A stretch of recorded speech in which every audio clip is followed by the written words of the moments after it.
नमस्कार विद्यार्थी मित्रों, आप सबका स्वागत है। मैं हूं भरत सर। चैनल का नाम है प्रमुख स्टडी यूट्यूब चैनल। विद्यार्थी मित्रों, आज मैं इस वीडियो के माध्यम से जो विद्यार्थी गुजराती मीडियम और इंग्लिश मीडियम में पढ़ते हैं उनके लिए ये वीडियो हिंदी विषय में कक्षा 8वीं के विद्यार्थियों के लिए ये वीडियो सरल होने वाला है। और आज इस वीडियो के माध्यम से हम चैप्टर 8 जो उसका नाम है माँ एक कहानी, इस काव्य के बारे में हम समझेंगे, चर्चा करेंगे और ऑडियो और वीडियो के माध्यम से इस काव्य को सुनेंगे भी। तो विद्यार्थी मित्रों, चलते हैं काव्य की ओर।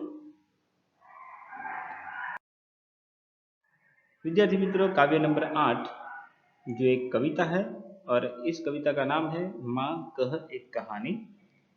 विद्यार्थी मित्रों, इस काव्य को लिखने वाले जो कवि है उसके बारे में थोड़ा पढ़ लेते हैं, जान लेते हैं और परिचय भी ले ही लेते हैं ताकि इस काव्य के बारे में हमें पता चले। तो चलो, काव्य को समझने से पहले और काव्य को सुनने से पहले हम इस कविता के कवि का परिचय ले लेते हैं।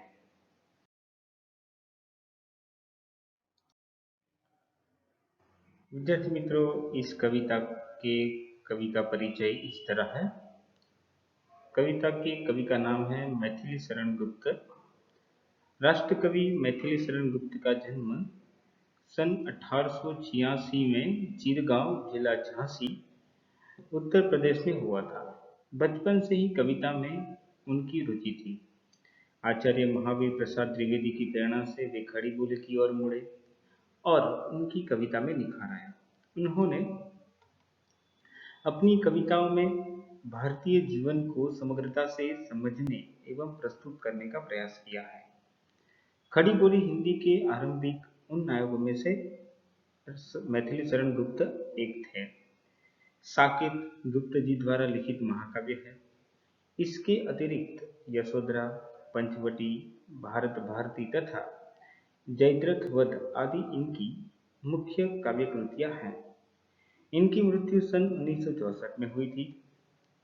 इस काव्य का सार देखें तो मारने वाले से बचाने वाला बड़ा होता है, यह उक्ति चरितार्थ हुई है गौतम बुद्ध के जीवन से।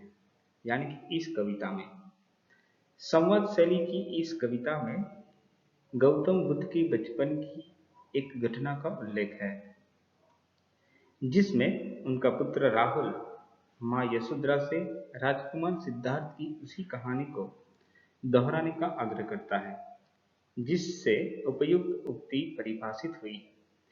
विद्यार्थी मित्रों, इस कविता में 3 पात्र की बात यहाँ पे हुई है। पहला पात्र है गौतम बुद्ध यानी कि सिद्धार्थ। दूसरा पात्र है सिद्धार्थ की पत्नी यानी कि गौतम बुद्ध की पत्नी यशोधरा।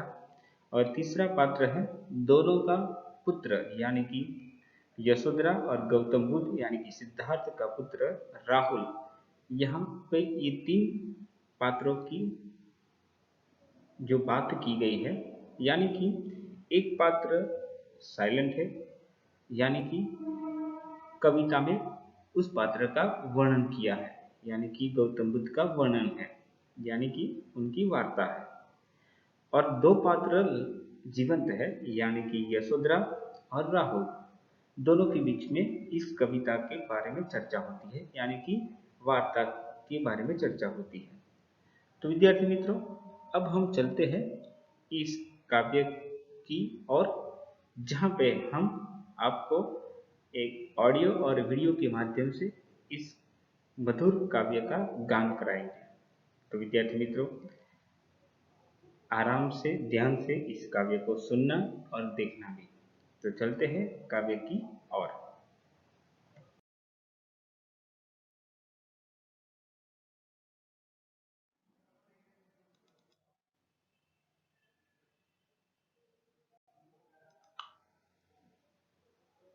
इकाई 8 माँ कह एक कहानी काव्य।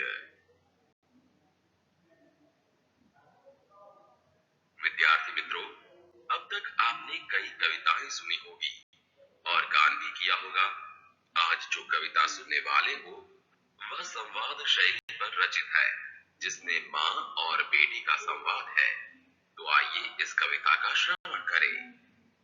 ध्यान से कविता सुनिए।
विद्यार्थी मित्रों, आपने ऑडियो और वीडियो में काव्य गान मधुर कंठ पे सुना आपने। तो अब हम चलते हैं काव्य की समझुती की ओर, जहां हम काव्य को अच्छी तरह से पंक्ति वाइज पंक्ति को हम समझेंगे। तो चलते हैं काव्य की समझुती की ओर। काव्य पठन और समझुती।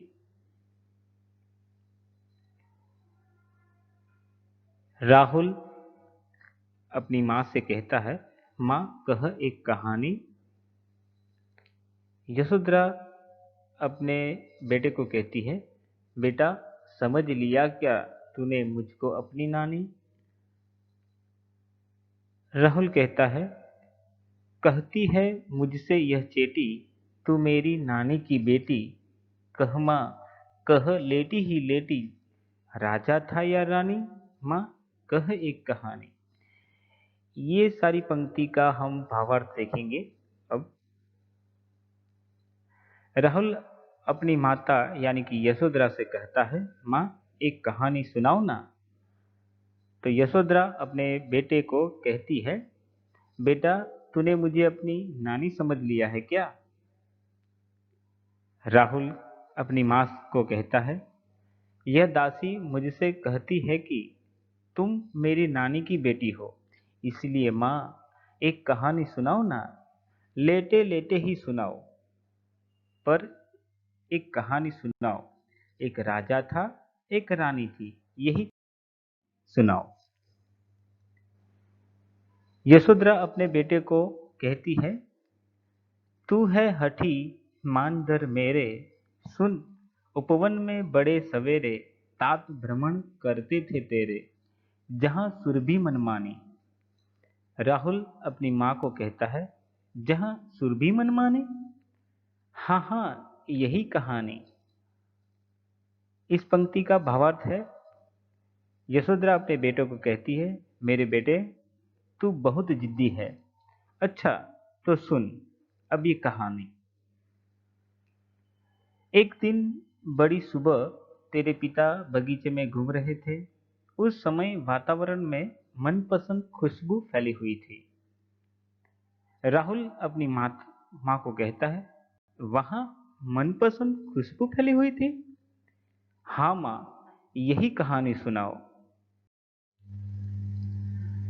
यशोधरा अपने बेटे को कहती है, वर्ण वर्ण के फूल खिले थे, झलमल कर हिम बिंदु झिले थे, हल्के झोंके हिले मिले थे, लहराता था पानी। राहुल अपनी माँ को कहता है, लहराता था पानी। हाँ हाँ यही कहानी सुनाओ।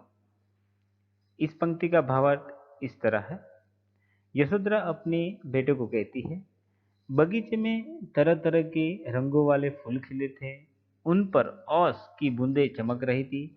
ओस यानी हम सुबह में जो झाकल देखते हैं, पानी के छोटे छोटे बूंद, वो बूंद पौधे पे चमक रहे थे। हवा के हल्के हल्के झोंकों से फूल हिल रहे थे। उन ओस का पानी लहराता था, यानी कि जो हवा के हल्के हल्के झोंके से जो पौधा था, पौधा की जो डालियां थी, वो डालियां आपस में हिल रही थी। तो ये पौधा हिलने से, डालियां हिलने से उस पर रहा ओस के जो पानी की बूंदे थी, वो टपक रहे थे जमीन पर। राहुल अपनी माँ को पूछता है, क्या उन पर पानी लहराता था। हाँ माँ मुझे यही कहानी सुननी है।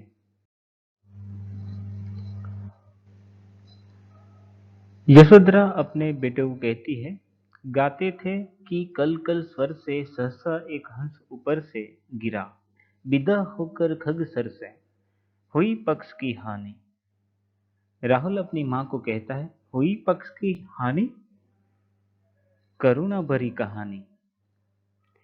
इस काव्य का सार है, यशोदा अपने बेटे को राहुल को कहती है, पक्षी मधुर स्वर में गा रहे थे, अचानक एक हंस ऊपर से गिरा।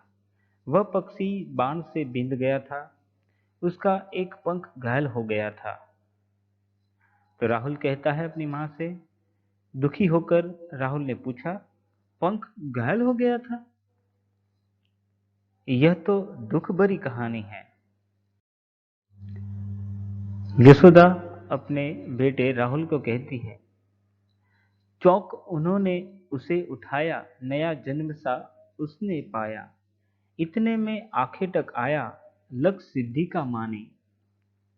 राहुल कहता है, लक्ष्य सिद्धि का माने, कोमल कठिन कहानी।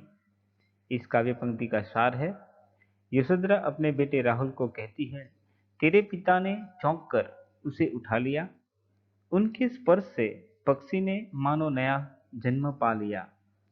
उसी समय शिकारी आ पहुंचा। उसे इस बात का गर्व था कि उसका निशान सही बैठा है, यानी कि शिकारी जो था, आखिर तक था, वो अभिमानी था अपने लक्ष्य का। राहुल अपनी मां को कहता है, क्या अचूक निशाने का अभिमानी? यह तो कोमल पर कठोर कहानी है। यशोधरा अपने बेटे को कहती है, मांगा उसने आहत पक्षी, तेरे तात किंतु थे रक्षी, तब उसने जो था खग बख्शी, हट करने की ठाने। राहुल अपनी मां को कहता है, हट करने की ठानी, अब तो बढ़ चली कहानी। इस काव्य का पंक्ति का सार है, यशोधरा अपने बेटे को आगे कहती है, शिकारी ने तेरे पिता से घायल पक्षी मांगा, परंतु तेरे पिता पक्षी की रक्षा करने वाले थे। तब पक्षियों का मांस खाने वाले वह शिकारी पक्षी लेने पर अड़ गया, यानी ये आखिर तक भी जिद पर चढ़ गया। राहुल ने बोला, वह अड़ गया, अब तो मामला बहुत बढ़ गया। यशोधरा अपने बेटे राहुल को आगे कहती है, हुआ विवाद सदय निर्दय में, उभय आग्रही थे स्विषय में, गई बात तब न्यायालय में, सुनी सभी ने जानी। राहुल अपनी मां को कहता है, सुनी सभी ने जानी, ये तो व्यापक हुई कहानी। इस काव्य पंक्ति का सार है, यशोधरा अपने बेटे को कहती है, इस प्रकार सदय और निर्दयी इन दोनों में बहस होने लगी। सदय यानी कि जिसके हृदय में दया हो, और निर्दयी यानी कि जिसके हृदय में दया न हो, ऐसे दो व्यक्ति के बीच में बहस होने लगी। दोनों अपनी अपनी बात पर डटे रहे। तब बात न्यायालय में गई। वहां यह बात सभी ने सुनी और मालूम की, यानी कि ये बात न्यायालय में तो गई, न्यायालय में सभी लोगों ने जानी, पर साथ साथ में आजू बाजू जो गांव वाले थे उसने भी ये कहानी सुनी। राहुल ने पूछा, क्या सभी ने बात सुनी और मालूम की? तब तो यह बात चारों ओर फैल गई। यशोधरा ने अपने बेटे राहुल से कहती है, राहुल तू निर्णय कर, इसका न्याय पक्ष लेता है किसका? कह दे निर्भय, जय हो जिसका, सुन लूं तेरी बानी। राहुल अपनी मां को कहता है, मां मेरी क्या बानी, मैं सुन रहा कहानी। इस पंक्ति का सार है, यशोधरा अपने बेटे राहुल से कहती है, हे राहुल, तो इस विवाद का निर्णय कर और बता कि न्याय किसका पक्ष लेता है। तू निर्भय होकर बता दे कि इसमें विजय किसकी है। जरा तेरी बात भी तो मैं सुन लूं। राहुल अपनी मां को कहता है, मां मैं क्या बताऊं, मैं तो बस कहानी सुन रहा हूं। यशोधरा अपने बेटे को कहती है, कोई निरपराध को मारे तो क्यों अन्य न उसे उबारे, रक्षक पर भक्षक को वारे, न्याय दया को दानी। राहुल अपनी मां को कहता है, न्याय दया का दानी। यशोधरा अपने बेटे को कहती है, तूने सुनी कहानी। इस काव्य पंक्ति का भावार्थ है, यशोधरा कहती है, कोई किसी निर्दोष को मार रहा हो तो दूसरा उसे क्यों न बचाए। न्याय तो वही है जो दया के पक्ष में हो, जो मारने वाले के पक्ष में न हो। राहुल कहता है, क्या दया न्याय का दाम देती है? यशोधरा कहती है, तूने सचमुच कहानी समझ ली। विद्यार्थी मित्रों, काव्य नंबर 8 माँ कह एक कहानी का पहला भाग यहाँ खत्म होता है, जिसमें हमने कवि के परिचय के बारे में जाना और कविता को सुना ऑडियो और वीडियो के माध्यम से, और पंक्ति वाइज हमने इस काव्य को समझा, जिसमें काव्य पंक्ति वाइज सार की समझूती भी हमने ली। तो इस तरह से पहला भाग यहाँ पे खत्म होता है, लेकिन इस काव्य का दूसरा भाग अभी आने को बाकी है, जिसमें हम अभ्यास और स्वाध्याय के प्रश्नों की चर्चा करेंगे। जब तक दूसरा भाग नहीं आता है तब तक इस वीडियो को लाइक करो, इस वीडियो को शेयर करो, और अभी तक आपने इस चैनल को यानी कि प्रमुख स्टडी यूट्यूब चैनल को सब्सक्राइब नहीं किया है तो पहले इस चैनल को सब्सक्राइब करो, ताकि आने वाले जो नए वीडियो है उसकी नोटिफिकेशन आपके मोबाइल पे यानी कि आपके चैनल पे मिलती रहेगी। तो विद्यार्थी मित्रों, दूसरा भाग जब तक आता है तब तक बाय बाय।